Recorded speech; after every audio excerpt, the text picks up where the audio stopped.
नमस्कार। Opinion post internet TV के इस खास प्रोग्राम खबरों की खबर में आज हम बात करेंगे श्रीलंका के नए राष्ट्रपति जो हाल ही में चुने गए हैं और उन्होंने हाल ही में शपथ ली है उनके ऊपर। ये इनका नाम गोटबाया राजपक्षे है। ये पूर्व राष्ट्रपति महिंदा राजपक्षे के छोटे भाई हैं जो जब एलटीटी के खिलाफ एक मुहिम जो चल रही थी श्रीलंका फौज की, उस वक्त ये डिफेंस सेक्रेटरी थे और इन्होंने एक डिसाइसिव स्टांस लेते हुए श्रीलंका से एलटीटीई का खात्मा किया था। लेकिन उस खात्मा करने में इन्होंने या श्रीलंका फौज की तरफ से बहुत सारी ह्यूमन राइट्स के वायलेशंस हुए जिनके ऊपर अंतर्राष्ट्रीय कम्युनिटी की नज़र है। इसके अलावा ये फौज में भी काम कर चुके हैं, पूर्व में ये कर्नल रह चुके हैं और अमेरिका में टेक्नोक्रेट भी रह चुके हैं और इनको अमेरिकी सिटीजनशिप भी ये ले चुके हैं। लेकिन सबसे बड़ी बात ये है कि ये भारत पे इसका क्या असर होगा और ये जो चुनाव लड़ा है इन्होंने वो किस प्लैंक पे लड़ा है और ये जो क्षेत्र की जो हिंद महासागर जो एक न्यू ग्रेट गेम की तरफ जो अभी चला है, उस ग्रेट गेम में ये इनकी भूमिका क्या होगी और ये भारत के लिए कैसे होंगे, इस पे हम बात करेंगे। तो ये तो इनकी गोटबाया राजपक्षे हैं, इनकी चुनाव की जो भविष्यवाणी थी वो पहले तय हो गई थी जब ईस्टर के दिन इस्लामिस्ट आतंकवादियों ने आत्मघाती हमला करके कई सौ लोगों को मार दिया था। उसी बीच इनकी ये तय हो गया था कि राजपक्षे जो हैं एक बार फिर श्रीलंका के राष्ट्रपति राजपक्षे खानदान का होगा, क्योंकि इन्होंने एक सिक्योरिटी प्लैंक के ऊपर जो एक रक्षा का प्लैंक होता है, आंतरिक सुरक्षा का प्लैंक होता है, उसके ऊपर इन्होंने श्रीलंका अपना पूरा चुनाव अभियान को बेस किया हुआ था। और ख़ास तौर पे इन्होंने सिन्हला जो बहुसंख्यक सिन्हली बौद्धिस्ट हैं उनको इन्होंने टारगेट किया था और जो वहाँ के जो एक कह लीजिए कि बहुत ही एग्रेसिव बुद्धिस्ट मॉन्क हैं उनका समर्थन इन्होंने हासिल किया था। और ये श्रीलंका में जो एक तरह से कह लीजिए कि जो आंतरिक सुरक्षा का मामला जो था, लोगों को ये याद दिलाने में कामयाब रहे कि 2006 से पहले जो तमिल एलटीटीई का जो एक तरह से श्रीलंका के ऊपर एक रोजाना बेसिस के ऊपर जो आत्मघाती हमले हुए थे उसकी याद दिला दी। और इस तरह से जो विपक्ष यूनिटी जो एक अपोजिशन की यूनिटी के उम्मीदवार थे रजीत प्रेमदासा, उनको इन्होंने आसानी से मात दे दिया क्योंकि उनको 52% के करीब वोट मिले और सजीत प्रेमदासा को करीब 43% के आसपास उनको वोट मिले और इन्होंने चुनाव जीत लिया। अब रही भारत की बात, ये भारत के लिए कैसे होंगे। जब इनके बड़े भाई महिंदा राजपक्षे जब चुनाव हारे थे तो उन्होंने ये इल्ज़ाम लगाया था कि भारत जो है उनकी हाथ में हार में एक बड़ी भूमिका निभाई है और उन्होंने एक तरह से भारत के ऊपर ब्लेम किया था। लेकिन उन्होंने जो उनकी हार की वजह बनी थी वो एक भूमि अधिग्रहण था जो चाइना के लिए उन्होंने कराया था। खासतौर पे हम्बनटोटा बंदरगाह के आसपास का जो एरिया था उसके ऊपर हम्बनटोटा बंदरगाह जो चीन ने ले लिया है श्रीलंका से और ये इसको डेवलप किया इस बंदरगाह को। हालांकि इसकी बहुत कोई आर्थिक इसका बहुत महत्व नहीं था, लेकिन फिर भी इस बंदरगाह को चीन ने एक बड़ी लागत के साथ इस बंदरगाह को मॉडर्नाइज किया है और उसी प्लैंक के ऊपर जो है लोगों का आक्रोश जो था, वहाँ की आम जनता का आक्रोश था कि चाइनीज लेबर जो है वहाँ पे काम कर रहे थे और चाइना को महिंदा राजपक्षे की सरकार ने जो है ज़मीन वहाँ पे लीज पे दे दी थी। लेकिन जो दूसरी सरकार आई वो मैत्रीपाला सिरिसेना और उसके राष्ट्रपति थे ये यूनाइटेड नेशनल पार्टी और जो दूसरी विपक्षी पार्टियां थी सबने मिलकर इनको अपना उम्मीदवार बनाया था और इन्होंने राजपक्षे को हराया था। इनको समझा जाता था कि ये भारत समर्थक हैं और इनके प्रधानमंत्री रेनिल विक्रमसिंघे थे। इन दोनों के बीच ये कहा जाता है कि पूरे अपने कार्यकाल में जो 2015 के बाद इनका जो 2019 अभी प्रधानमंत्री का कार्यकाल अभी बाकी है, लेकिन जो राष्ट्रपति का कार्यकाल था 2015 से और 2019 तक, इसके बीच ये प्रधानमंत्री और राष्ट्रपति के बीच में कुछ पटी नहीं और ये आपस में ही लड़ते झगड़ते रहे, कोई काम नहीं हुआ। और जहां तक इनको ये समझा जाता था कि ये भारत समर्थक हैं और भारत के प्रति इनका झुकाव ज्यादा है, लेकिन चीन के साथ इन्होंने जो भारत का एक डर है चीन के साथ, जो इस ग्रेट गेम में जो हिंद महासागर के अंदर और अरब सागर के अंदर उसने जो शुरू कर रखा है कि एग्रेसिव तरीके से जो आगे बढ़ रहा है, इसमें वो भारत की मदद करेगा, लेकिन ऐसा कुछ नहीं हुआ। इन्होंने तो ये हम बनटोटा का जो बंदरगाह था इसको 90 साल की लीज के ऊपर जो है चाइना को दे दिया है। यानी कि ये समझा जा रहा था कि भारत के नज़दीकी सरकार होगी, लेकिन ऐसा इनके कामों से नहीं हुआ। हाँ, ये ज़रूर हुआ कि इन्होंने 370 के बाद भारत का जो समर्थक ये रानिल विक्रमासिंघे ने इस बुनियाद पर किया कि चूँकि जो लद्दाख रीजन है वहाँ पे 70% के ऊपर बौद्धिस्ट हैं, और ये पहला बौद्धिस्ट राज है जो भारत के अंदर एक बौद्धिस्ट बहुल राज जो है वो बनेगा लद्दाख, तो इसका उन्होंने समर्थन किया था। अब बात करते हैं ग्रेट गेम की। ग्रेट गेम 19वीं सदी में ब्रिटिश साम्राज्य और रशियन साम्राज्य का जो एक दूसरे से टकराव हो रहा था, दोनों आप बढ़ रहे थे आगे की तरफ। जो सेंट्रल एशिया के देश जो थे अफगानिस्तान और जो दूसरे उज्बेकिस्तान, तजाकिस्तान वगैरह की जो सेंट्रल एशिया के देश हैं, वहाँ जो है एक तरह की रशाकशी चल रही थी पावर की कि कौन आगे बढ़ता है, कौन कितना ग्रैब कर लेता है। तो ये 19वीं सदी के आसपास ये ग्रेट गेम इसका नाम दिया गया था। फिर ये ग्रेट गेम को न्यू ग्रेट गेम कहा गया, जो अफगानिस्तान में सोवियत यूनियन के विघटन के बाद 90 के दशक में वहाँ पे विश्व की सारी ताकतें जो हैं सोवियत संघ के विघटन के बाद वहाँ के रिसोर्सेज के ऊपर कब्जा जमाने के लिए आगे बढ़ रही थी, तो उसको एक न्यू ग्रेट गेम का नाम दिया गया। अफगानिस्तान का जो तालिबान वगैरह वगैरह जो अभी तक वहाँ पे एक तरह से चल रहा है, ये अभी शांत नहीं हुआ है इस ग्रेट गेम का हिस्सा। वो ग्रेट गेम अब जो silk route, maritime silk route जिसको बोलते हैं, समुद्री रास्ता जो होता है, वो ग्रेट गेम हिंद महासागर में आ गया है। यहाँ चाइना एक तरफ है तो दूसरी तरफ यूरोपियन यूनियन है, अमेरिका है, जापान है, ऑस्ट्रेलिया है। ये सारे इस ग्रेट गेम में का हिस्सा बन गए। खास तौर पे चीन के आक्रामक हो जाने के बाद, चीन जो है 2007-8 के बाद काफी आक्रामकता के साथ इस क्षेत्र में आगे बढ़ा है। पहले तो उसने साउथ चाइना क्षेत्र में अपना प्रभाव बढ़ाना चाहा, उसके बाद जैसे वियतनाम का क्राइसिस वगैरह जो सामने आया था, उसके बाद वो हिंद महासागर की तरफ बढ़ा। वो जैसे हमने बताया कि हम बनटोटा का बंदरगाह जो था, ये भारत भी इसके ऊपर भारत की भी नज़र थी और इसको भारत भी इसमें बिडिंग कर रहा था, लेकिन ये चाइना को दे दिया गया था। और चाइना से करीबी जो थी पिछली सरकार की, उसके तहत जो है ये चाइना को ये बंदरगाह मिल गया था इसको मॉडर्नाइज करने का। उसके बाद जो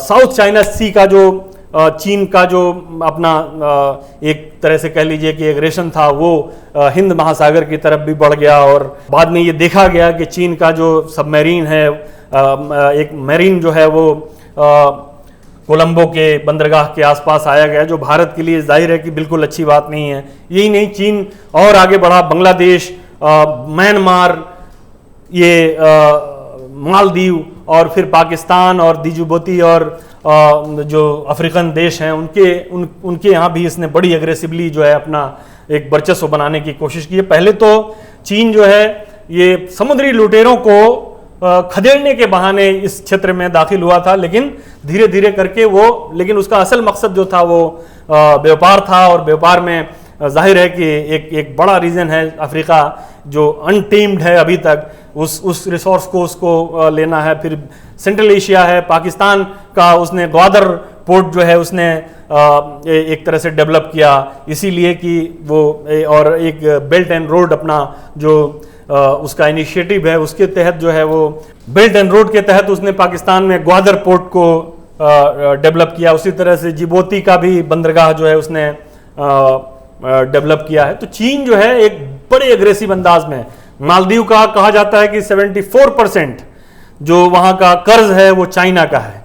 जो मालदीव के जो पहले के राष्ट्रपति थे उनके ऊपर भी यही इल्ज़ाम था कि उन्होंने चाइना के हाथों मालदीव को एक तरह से बेच दिया। उनका नाम अब्दुल्ला यामीन था, और जो अभी नए राष्ट्रपति चुने गए हैं उनका नाम इब्राहिम मोहम्मद सालेह है। इनका झुकाव भारत के तई कुछ ज़्यादा है, भारत के पक्ष में है, लेकिन फिर भी इनको चीन के चंगुल से निकलना आसान नहीं है, नहीं श्रीलंका को निकलना आसान है। तो अब जरा श्रीलंका की तरफ फिर वापस लौटते हैं कि चीन जाहिर है कि इस क्षेत्र में अपना वर्चस्व बढ़ा रहा है, भारत के लिए चिंता की बात है।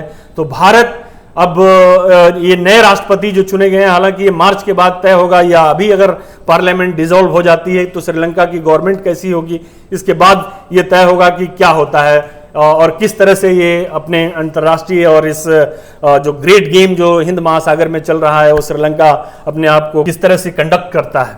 लेकिन जो शुरुआत में जैसे मैंने बताया कि इनकी जीत के बाद ही प्रधानमंत्री नरेंद्र मोदी ने इनको बधाई संदेश दिया और अपने जो श्रीलंका के साथ जो कल्चरल और ये बाकी जो संबंध हैं एक तरह से जो करीबी है और करीबी नेबरली रिलेशनशिप जो रहा है उसके ऊपर उनका ध्यान दिलवाया और उनको भारत आने की दावत दी। इस दावत को और एक्सटेंड करने के लिए भारत के विदेश मंत्री एस जयशंकर भी श्रीलंका गए, कोलंबो गए, जिसमें ये कल ये खबर आई कि ये राजपक्षे ने भारत का न्योता कबूल कर लिया है और ये 29 जून को भारत आएंगे। जाहिर है कि इन्होंने चुनाव जीतने के बाद ये कहा कि इस क्षेत्र में जो भी शक्तियां हैं, विश्व शक्तियां हैं, वो उसमें तटस्थ रहेगा, वो किसी का न साथ देगा और न किसी की हिमायत करेगा। हाँ, ये जरूर है, उन्होंने ये कहा कि हम भारत की ये श्रीलंका की धरती को भारत के खिलाफ इस्तेमाल होने नहीं देंगे और नहीं दिया है। लेकिन ये तो ऊपरी बात है। जाहिर है कि श्रीलंका को अगर चीन से बचाना है, जाहिर है भारत का एक बड़ा कंसर्न है चीन एक माने व्यापारिक जो कह लीजिए कि राइवल भी है और एक तरह से बहुत एग्रेसिव राइवल भी है। आप नॉर्थ में देख लीजिए, साउथ में देख लीजिए, हर तरफ बढ़ने की कोशिश कर रहा है। तो उसको अगर रोकना है चीन को, तो भारत को क्या क्या करना पड़ेगा। इसमें जो मेन चीज़ है वो जो जैसा कि मैंने कहा कि ये बड़े भाई महिंदा राजपक्षे के जो उनका कार्यकाल था जिसमें एलटीटी के खिलाफ संघर्ष चल रहा था उसमें, और ये इनके ऊपर बड़ा इल्ज़ाम जो था वो ये था कि इन्होंने जो सरेंडर मिलिटेंट थे या जो सिविलियन जो थी तमिल सिविलियन जो एलटीटी के इलाके में जो फंसी हुई थी उनके खिलाफ इन्होंने एट्रोसिटीज़ की। बहुत जगह जहां सरेंडर कर चुके थे मिलिटेंट उनको पकड़ के श्रीलंकन आर्मी ने मार दिया था। इसको लेकर भारत की अपनी चिंताएं हैं और साथ में इंटरनेशनल कम्युनिटी भी इसको लेकर काफ़ी मतलब वो है कि इसको जो उसके दोषी हैं वार क्राइम के उनको सज़ा दी जाए या उनको मतलब उनके साथ एक न्याय किया जाए जिनके साथ ये अन्याय हुआ है। खास तौर पे जो आखिरी पल थे जब एलटीटी का खात्मा हो रहा था उसमें कहा जाता है कि 40,000 सिविलियन तमिल मारे गए थे। तो ये एक बड़ी संख्या थी और उसमें यह कहा गया था कि जो सफ़ेद झंडे लेके भी जो लोग आ रहे थे उनको भी नहीं बख्शा गया, उनको भी मार दिया गया। तो एट्रोसिटीज़ की बात थी। अब रही बात भारत की, तो जाहिर है कि जो भारत की जैसा कि हमने कहा कि पूर्व के जो अभी वर्तमान राष्ट्रपति जो थे और प्रधानमंत्री थे वो भारत से काफ़ी करीबी थे, लेकिन इसके बावजूद भी चाइना का असर श्रीलंका में कम नहीं हुआ।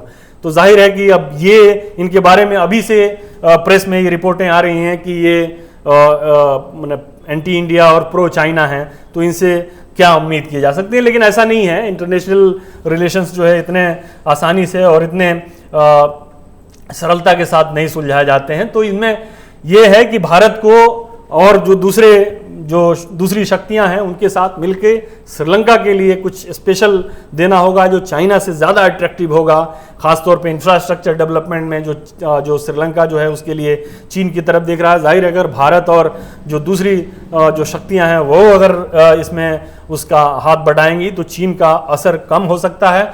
लेकिन साथ में भारत को जो अपना तमिल क्वेश्चन है उसके ऊपर भी अपना रुख थोड़ा सा नरम करना पड़ेगा, क्योंकि एक बड़ा श्रीलंका के अंदर एक इमोटिव इशू है।